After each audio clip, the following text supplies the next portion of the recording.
Yeah. It's your boy Joe Snow. What's up, everybody? Hey, man, you tuned into another hot edition of the Joe Snow Sports Podcast. Yo, it's been a while, few weeks since the last time we talked. Yes, it has. So it's it's been a while, few weeks across the sports world, from dynasties being built to teams facing reality checks. So we're gonna start with the WNBA, yeah, and the Las Vegas Aces. Congrats to them. So we'll discuss them and Asia Wilson and Chelsea Gray. Then we'll be taking it to the college gridiron where the Miami Hurricanes are learning some hard lessons in accountability after a tough loss to Louisville. Okay. And then speaking of accountability, we're gonna stay right there in Miami. Yeah, I said it. My Dolphins, man, they are dealing with some turbulence of their own. Tua Tagovailoa had an issue of an apology to his teammates after calling them out for missing meetings. So we'll be discussing that. And then we're gonna shift to the hardwood floor, y'all. And man, oh, it's been an opening week in the NBA. You got a major gambling scandal shaking up the league with arrests that's being involved with players and coaches and former players. I mean, amidst this noise, though, some positive has to be mentioned. We still gotta get into just some pure hoopers that showed out on opening night.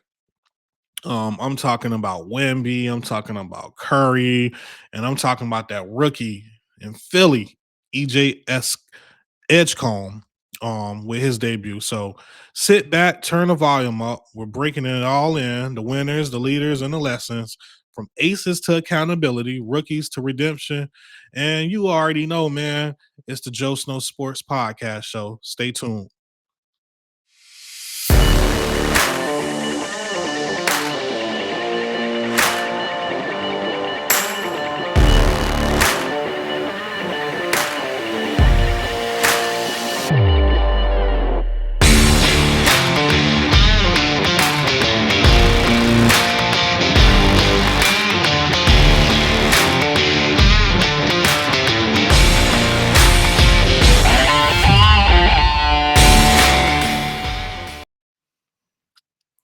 Yeah, man. So let's get into it, man. Let's get into this WNBA, man. Congratulations to the Aces, the Lady Aces, on winning a chip. So the Las Vegas Aces, WNBA champions again. So they officially entered the dynasty territory, y'all. So let's talk about what makes this team special, man. One thing that stood out to me was the veteran presence. I love that Chelsea Gray's leadership was just off the hook, man, and she just had that next woman up mentality. And then historic, right? Aces become the first team since 2001, 2002 of the Los Angeles Sparks that's been repeating as champions, man. Um, One thing I want to put out as far as the Aces, man, they got the grit. I love their coach Becky Hammond. I personally think she could be a legitimate coach in the NBA. Um, the bigger picture of the growth of the WNBA, I want to point out, is that they reached a record-breaking attendance of TV ratings and visibility. I just want to give the Lady Aces their flowers and shout out to them and congratulations to them, man, on winning a chip. Also, of note, I want to talk about the CBA deadline that's coming up for them. So good luck to the players union and the league as they head into the CBA negotiations. The deadline coming up for the WNBA is October 31st. This is a major moment for the WNBA. After seeing the record ratings, back-to-back sellouts, and the rise in star power, I think it's time to talk about investment matching the impact, man. So shout out to them, and I hope everything works out for them in the negotiation process. Man, we're gonna shift gears here and we're gonna go into some college football. For those that know me, y'all know how much I love my Miami Hurricanes. I'm I'm hardly home, but I'm always repping. So yeah, had a tough time playing Louisville. So Miami entered ranked number 2 in the country when they was playing Louisville and was riding a 5-0 start. So Louisville came into the game as a clear underdog and they pulled off the 24-21 upset.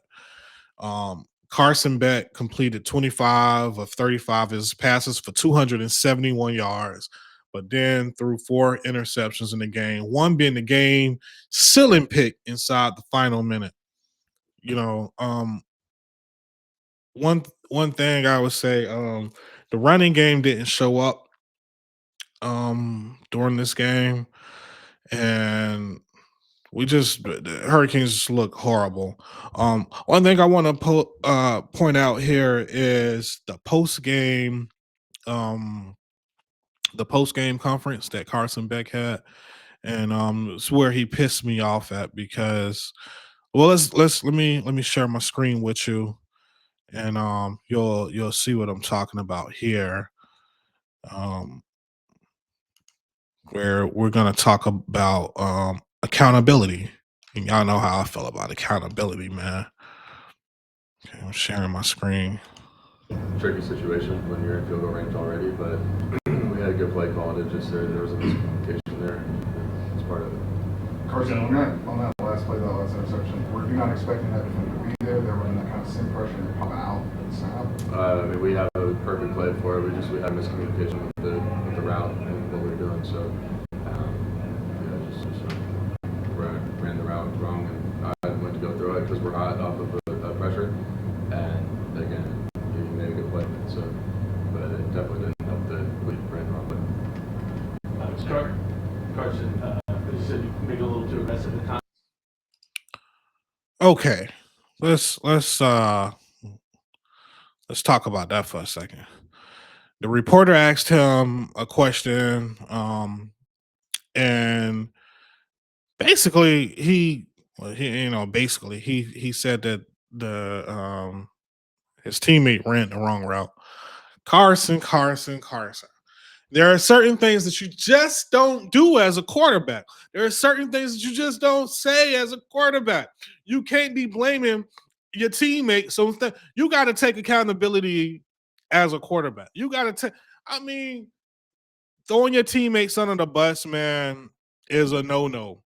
You know, um, I when I think of leadership, I think of a person that stands in the front that takes on ownership for whatever happened to the team. That's what I think are one of the things that I think of when it comes down to leadership. Not throwing your teammate under the bus, man. Come on, bro. So that really pissed me off, man. And then on top of that, you had the opportunity. Okay, if your teammate ran the wrong route, then why you ain't throw it out of bounds? You could have thrown it out of bounds. I don't know. I don't like that. I don't like when you throw your teammate up under the bus, man, and then you threw 4 interceptions. So again, Carson Beck completed 25 of 35 passes for 270 yards for 4 interceptions. We already know the ground game struggled.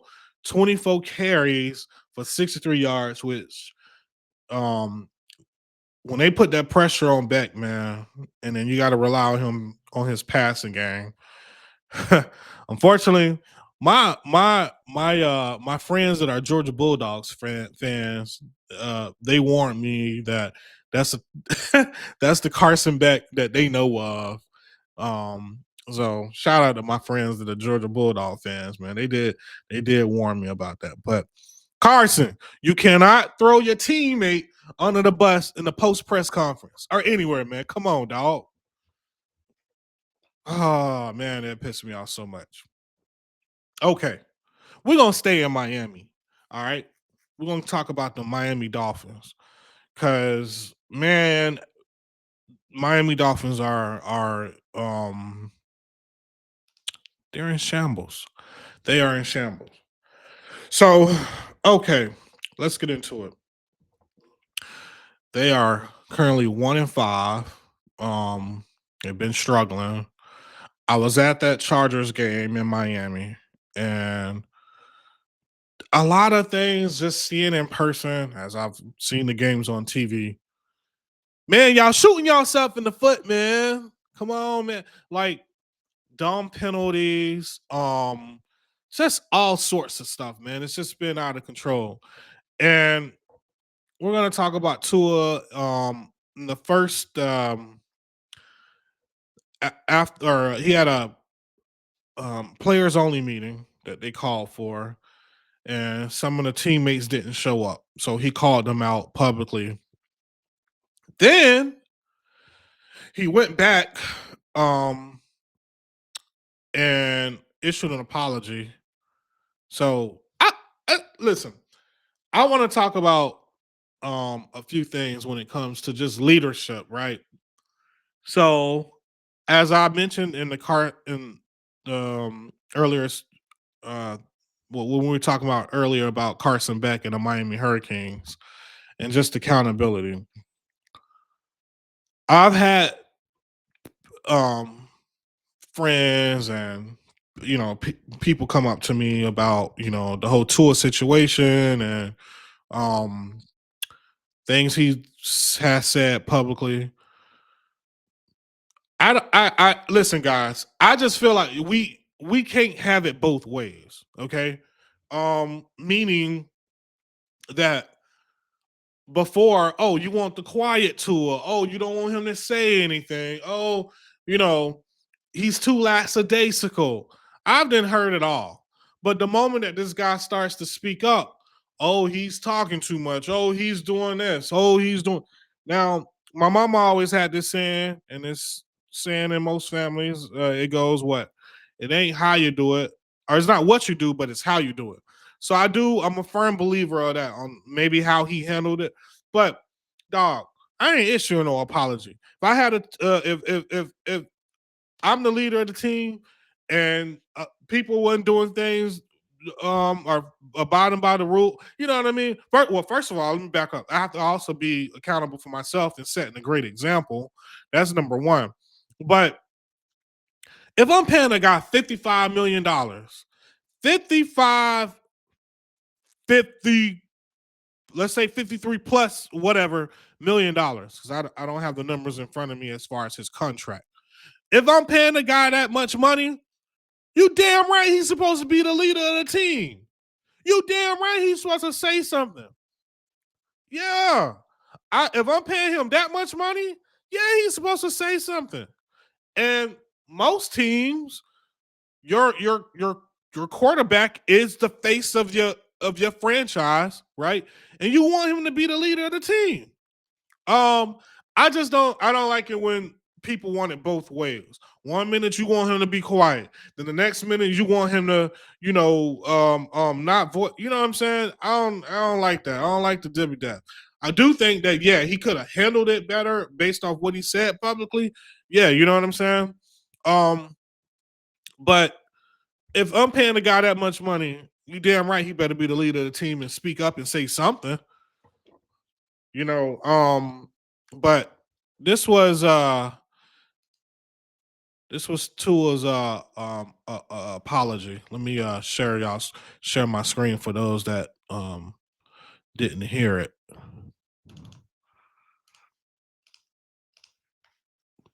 Made a mistake, and I'm owning up to that right now. I've talked to guys on the team about it, talked to the leaders about it.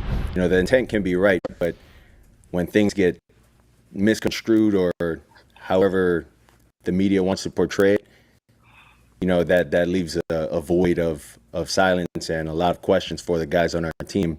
Now, being 1-5, we talk a lot about, all right, we got to get this going. We got to get this going. Come in excited to go to work. Forget about the noise. I've made a mistake, and I'm owning up to that right now. I've talked to guys on the team about it, talked to leaders about it. The intent can be right, but when things get misconstrued or... So the other thing I do have a problem with is when he mentioned things can get misconstrued. Tua, ain't nobody misconstruing anything. They're going off based off what you said, that players wasn't showing up to the meeting, and so they're going off based off what you said, buddy. They're not going off anything else. They're going to go exactly off what you said. So I don't like when he said that about the media being misconstrued. I do, like I said, I don't think you can have it both ways. When it comes to, you know, like I said, just to reiterate, I had people say, "Oh, I want the quiet tour. Oh, I want the tour that Then he gets labeled as soft. Oh, he's not an outspoken leader. He's not this. I think there's a lot of different ways to lead. There's multiple ways to lead. You do got quiet leaders that just lead by example. You do. I'm just saying you can't have it both ways. I'm just saying, me personally, if I'm paying a guy 50 something M's, damn right, I want him to speak up and say something. But it's neither here nor there. But look, Miami, I mean, they're in shambles. Man, from performance issues, leadership questions, and organizational culture. Coach Mike McDaniel too, man. Um, a lot of time he pisses me off because he gets to the podium of a post press conference and he already just looks defeated. He just looks out, like, yeah, well, and Tua, and I don't want to hear that as a fan. I don't want to hear it. You need to get it together, bro. And me personally, guys, I do think we need a new coach, a new voice of the locker room, because it's not cutting it. So we had the heartbreaking loss to the Chargers, 29-27. Um, and then we end up going to Cleveland, right? And lost that game 31-6 against the Cleveland Browns. Now, y'all tell me what's wrong with that picture. Come on, man. I mean, and this is no disrespect to the Cleveland Browns, but losing to the Cleveland Browns, like, really? Come on now. It's sad, man. So I don't know, man. I do think, and I can see some changes coming in Miami.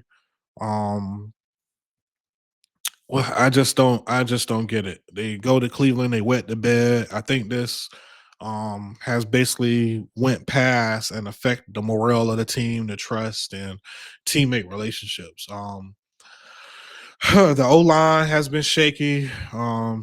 Obviously injuries in the preseason, the inconsistency have caused, protection failures and the penalties. Um, Another thing that I felt like the Dolphins, they took a step back, is they struggle against making explosive plays. Remember a year ago and a year before that, they was making some explosive plays down the field, man. But that's kind of gotten away from them, so they struggle to do that. In the game versus the Cleveland Browns, they went for 1 of 13 on third downs. 1 of 13 for third downs and lost 31-6.